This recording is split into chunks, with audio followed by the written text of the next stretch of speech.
Do not make this dumb mistake that I made in my early 20s. And this is a really, really common mistake for people who don't back themselves enough, don't believe themselves enough, or get a little bit stressed or anxious about the future.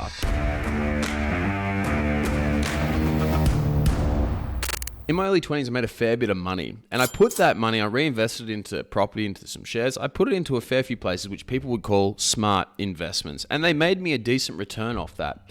But you know what I worked out just a couple of years ago was that if instead of me putting all that money into those areas, into those investments, which did make me a return, if I invested them in me, if I made me absolutely exceptional at what I did and was relentless with investing in myself, how much more would I have made? Well, I worked it out. It would have been tens of millions of dollars. So even though I made money out of my investments, I cost myself tens of millions by not betting on myself. And ever since then, since I worked that out, I spend between $100,000 and $300,000 per year on mentoring every single year.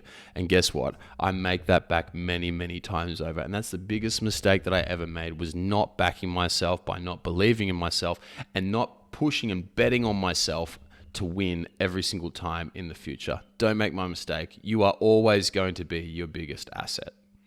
I hope you enjoyed the video. If you got something out of it and you want to learn more, click the link below or type in High Performance Conversations with James Cant and you'll be able to check out all the podcasts that we've done. We cover a stack of different topics, everything from getting your mojo back, overcoming anxiety, self-doubt, self-esteem, and learning from some of the industries and some of the world's top performers in both business and in health. Look forward to having you on there.